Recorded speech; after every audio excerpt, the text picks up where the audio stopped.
Razer's flagship wireless mice offer some cutting-edge performance in different shapes and sizes, with the Deathadder and Viper being among some of the best offerings on the market. And in today's video, we're going to compare Razer's Deathadder V3 Pro and the Viper V2 Pro head-to-head so that you guys can make the best decision on which one's going to work for you. Both mice have slimmed down in comparison to their predecessors as far as that weight goes, putting them along with some of the lightest flagship wireless options on the market. Now with the Viper coming in at a very light, just 58 grams, just 5 grams lighter than the Deathadder, which sits at 63 grams, now the same weight as the G Pro Super Light. This leaves both mice though feeling super light in hand, which for me is even more impressive than the Deathadder, with the Deathadder specifically because it has that larger ergo shape. You'll get a gritty PBT keycap-esque plastic that covers the surfaces on both mice, which makes for a really nice, easy surface to get a good grip on. And both mice also feel really solid in hand, having no perceivable weaknesses to their designs, even with that lightweight and no honeycomb hole design. If you are a sucker for extra features on mice, you're definitely not really gonna find any extra frills that you might see on some other flagship wireless options on the market,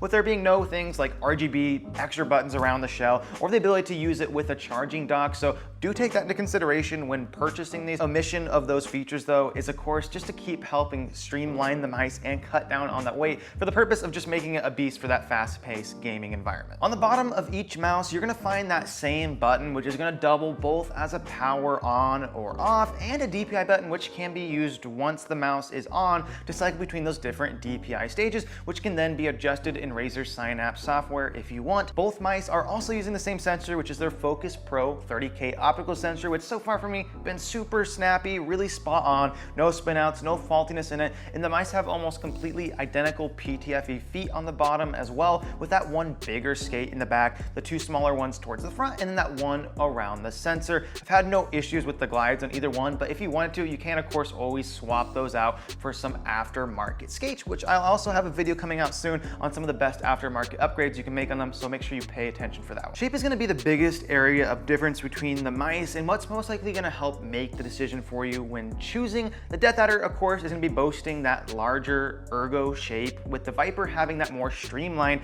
ambidextrous shape. With the ergo shape such as the Deathadder, of course you're going to have that more raised and pronounced hump that's going to meet you in the back of the palm, along with that slope off to the right, making grip styles, things like palm and claw, more of the go-to versus the lower profile hump on the Viper, which of course makes things like a claw and a fingertip style grip feel the most natural and that palm grip more difficult to get into. Of course, if you have either large hands or small hands, depending on what side of the spectrum you're on, this is also going to change your experience with the mouse. For reference, here are the size of my hand measurements on the screen. One nice thing about the shape on the Deathadder is that it can still double as a more comfortable daily driver mouse, as well as that gaming mouse with its larger ergonomic shape and side buttons, whereas with the Viper, that smaller frame and side buttons, you are more forced into just to a claw style grip where you're more tensed up and you can't relax the same with it. So definitely do consider your goal with the mouse as well as your hand shape, as both shapes are great but just in different ways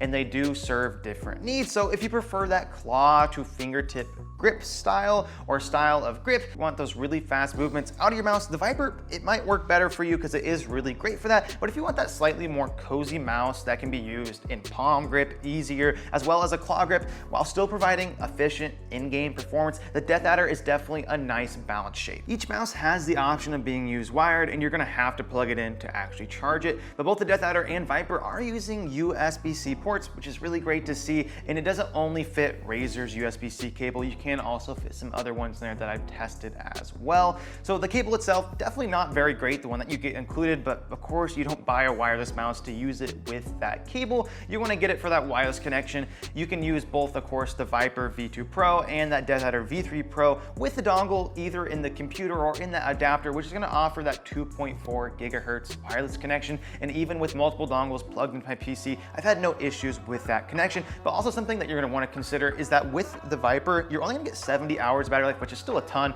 but the Deathadder does offer a little bit more with 90 hours of battery life, so do take that into consideration as well. Both mice are using Razer's Gen 3 optical switches, which according to Razer are just supposed to be more tactile while also offering that longer life cycle, up up to 90 million clicks. And yes, I can't speak specifically to that life cycle. I've not sat there and clicked out 90 million clicks, of course, but I can say the clicks definitely feel really nice, snappy response for an optical switch mouse, while requiring also minimal effort to push or activate that click as well. On both mice though, I found minimal pre and post travel, and in the scroll wheels, you don't see much of a difference. I thought it was interesting that the Deathadder has that more smoother feeling wheel with the stages still present, but easier to go over versus the Viper, which had a little bit more of a firmer scroll wheel with all the stages being a little bit easier to feel and decipher from one another. But the only annoying thing about the Viper was the noise from the scroll wheel, especially when you're scrolling up. Just got a slight little bit of a rattle in there, which is a little bit annoying, but I thought I'd point out that scroll wheels are a bit different there, but still very similar at the end of the day.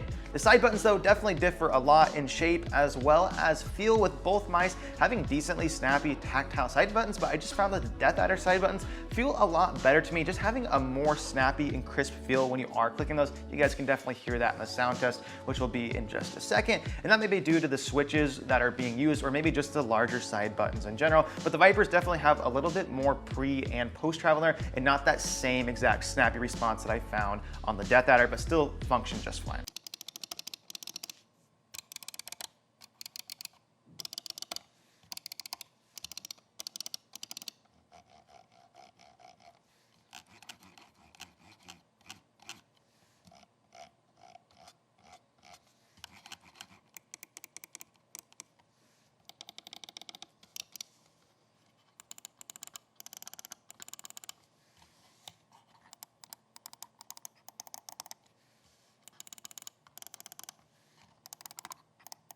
You can find the Deathadder V3 Pro and Viper V2 Pro for $150, which of course, that's definitely not cheap, but nowadays, almost all flagship wireless mice are gonna be sitting around that price or something very similar. So in point of comparison to the rest of the market, it's definitely not out of this world or unexpected as far as that price point does go. And technology-wise, both of these mice are definitely on par with each other, featuring things like the same switches, the same sensor, the ability to use it with the addition of also that adapter in a 4K polling rate. So all those features technology-wise are on par with each other, where the biggest difference you're gonna find, of course, these is gonna be, and probably the deciding factor for you guys, is gonna be that shape. Of course, you're gonna get a larger ergonomic shape with this one, or the smaller ambidextrous shape with the Viper. So they definitely boast different perks, but still ultimately it's gonna depend on your play style, your hand size, your preferences. Regardless though, both are killer gaming mice in their own right and can easily hold up against today's competition. Thank you guys so much for watching the video. Let me know which mouse you like better in the comments down below. If you enjoyed the video,